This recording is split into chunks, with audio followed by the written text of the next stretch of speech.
Hi അസ്സലാമു അലൈക്കും. ഷിൻസസ് വ്ളോഗിലെ പുതിയൊരു വീഡിയോയിലേക്ക് എല്ലാവർക്കും സ്വാഗതം. എല്ലാവരും സുഖമായിരിക്കുന്നുണ്ടല്ലോ? അൽഹംദുലില്ലാ ഞങ്ങളും ഇവിടെ സുഖമായിരിക്കുന്നു കേട്ടോ. അപ്പം ഞാനിന്ന് വന്നിട്ടുള്ളത് നമ്മുടെ മക്കൾക്കൊക്കെ ലഞ്ച് ബോക്സിൽ കൊടുത്തയക്കാൻ പറ്റിയിട്ടുള്ള ഒരു അടിപൊളി റൈസിൻ്റെ റെസിപ്പി ആയിട്ടാണ് കേട്ടോ. അപ്പം നമുക്ക് റേഷൻ കടയിൽ നിന്ന് കിട്ടുന്ന പച്ചരി വെച്ചിട്ടുള്ള ഒരു റൈസാണ് കേട്ടത്. അപ്പോൾ ഇതിൽ നമുക്ക് ചിക്കനോ ബീഫോ മട്ടനോ ഒന്നും ഇല്ലെങ്കിലും അടിപൊളി റൈസാണ് കേട്ടോ. അത് നമുക്ക് ഇങ്ങനെ കഴിക്കാനായിട്ട് ഇനി വേണമെന്നുണ്ടെങ്കിൽ ഇതിൻ്റെ കൂടെ നമുക്ക് ഇത്തിരി തേങ്ങാ ചമ്മന്തി ഉണ്ടല്ലോ അതും കൂടെ ഉണ്ടാക്കി കൊടുത്താൽ മതി. സൂപ്പറായിട്ട് മക്കൾക്ക് ഇഷ്ടമാവും കേട്ടോ. അതുപോലെ തന്നെ പെട്ടെന്ന് തന്നെ തയ്യാറാക്കി എടുക്കാൻ പറ്റിയിട്ടുള്ള ഒരു റൈസാണ് കേട്ടോ അത്.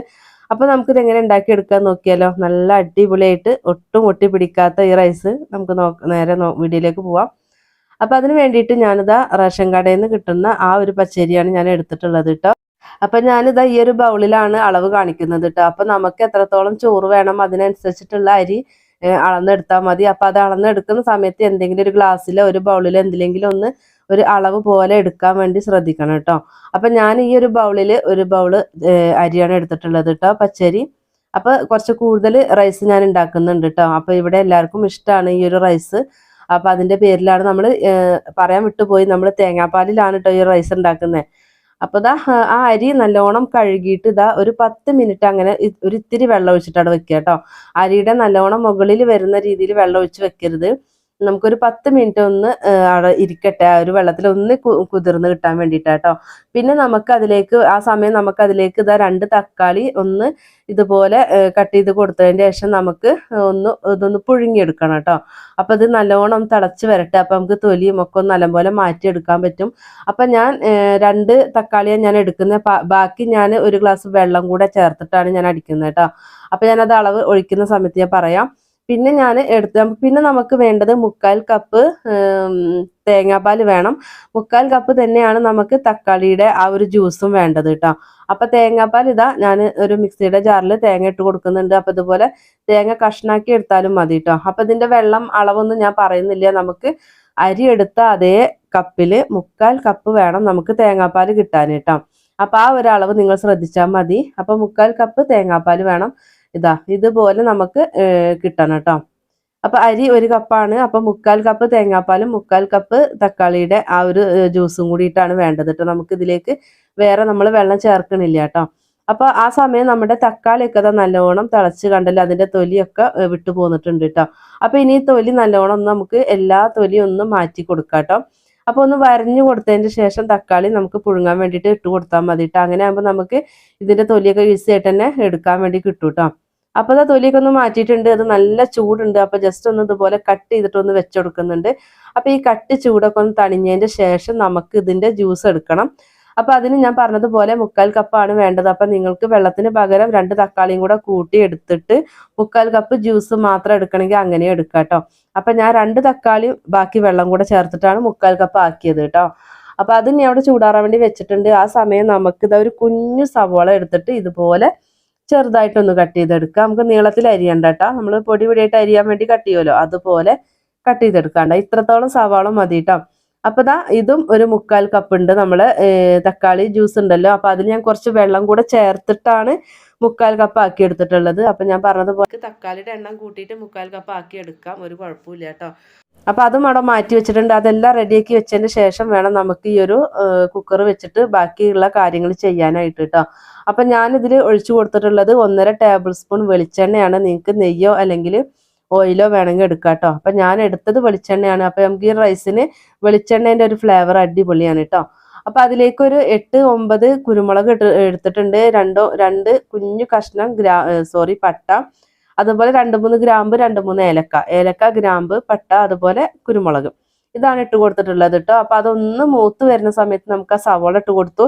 സവോള ഇട്ട് ഒന്നും ഇളക്കിയതിന് ശേഷം ഒരു 3 പച്ചമുളക് ഇട്ട് കൊടുക്കുന്നുണ്ട് കേട്ടോ.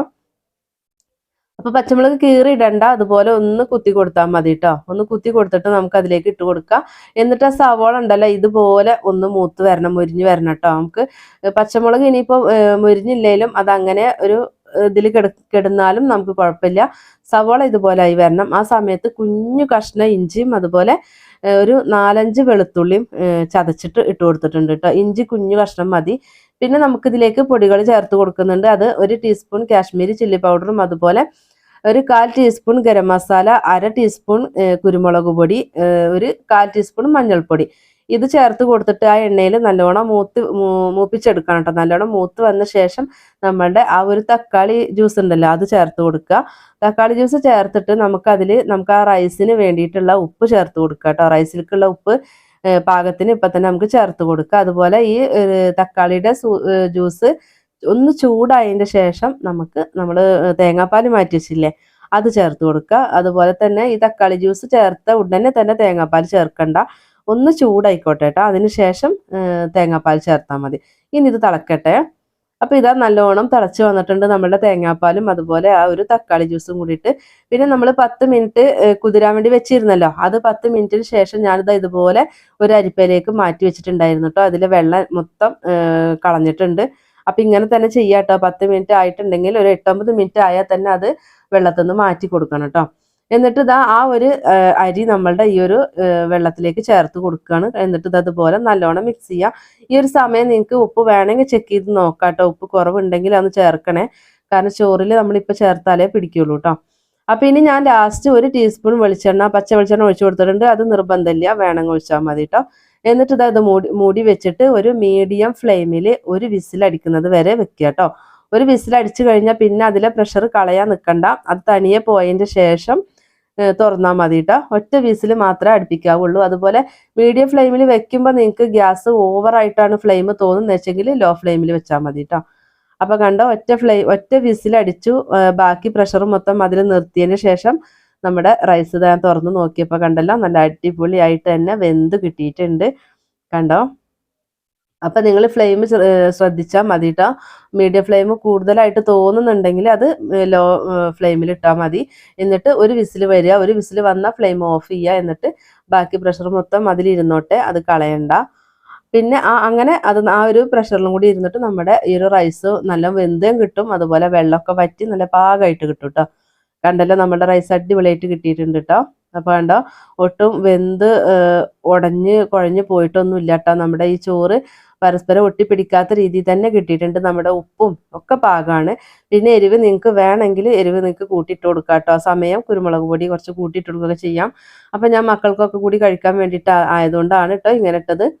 അപ്പം ഞാനിതാ ആ റൈസൊക്കെ ഞാനൊരു പ്ലേറ്റിലേക്ക് മാറ്റിയിട്ടുണ്ട്. നിങ്ങൾക്ക് വേണമെങ്കിൽ ഇതിൽ ഒരു ലേശം തേങ്ങാ ചമ്മന്തി വേണമെങ്കിൽ കൊടുക്കാം. അപ്പം അതിൻ്റെ ഒന്നും ആവശ്യമില്ല, നമുക്ക് ഇതിങ്ങനെ കഴിക്കുമ്പോൾ തന്നെ അടിപൊളിയാണ് കേട്ടോ. അപ്പം നമ്മുടെ മക്കൾക്ക് ഇതുപോലെ ലഞ്ച് ബോക്സിലാക്കി കൊടുക്കുക. 5 മിനിറ്റ് കൊണ്ട് തന്നെ നമ്മുടെ റൈസ് റെഡി ആയിട്ടുണ്ട്. അപ്പം നമ്മുടെ വീഡിയോസ് കാണുന്ന പുതിയതായിട്ടുള്ള കൂട്ടുകാർ പ്ലീസ് ഒന്ന് സബ്സ്ക്രൈബ് ചെയ്തിട്ട് സപ്പോർട്ട് ചെയ്യണം കേട്ടോ. വീഡിയോസ് കണ്ടുകൊണ്ടിരിക്കുമ്പോൾ ഒന്ന് ലൈക്ക് അടിക്കാൻ വേണ്ടി മറന്നു പോവല്ലേ കേട്ടോ. നമ്മളെ ചാനലിൽ ഒത്തിരി റെസിപ്പികൾ അപ്ലോഡ് ചെയ്തിട്ടുണ്ട്. അപ്പോൾ കാണാത്തവരൊക്കെ ഒന്ന് കയറി കണ്ടു നോക്കുക. അതുപോലെ നിങ്ങൾ അതുപോലൊക്കെ ഒന്ന് ഉണ്ടാക്കി നോക്കിയിട്ട് നിങ്ങളുടെ ഫീഡ്ബാക്കും കൂടെ തരണം കേട്ടോ. അതുപോലെ നിങ്ങൾക്ക് ഇഷ്ടമായിച്ചാൽ നിങ്ങളുടെ ഫ്രണ്ട്സിനും ഫാമിലിക്കും ഒക്കെ ഒന്ന് ഷെയർ ചെയ്ത് കൊടുക്കാനും കൂടെ മറക്കല്ലേ.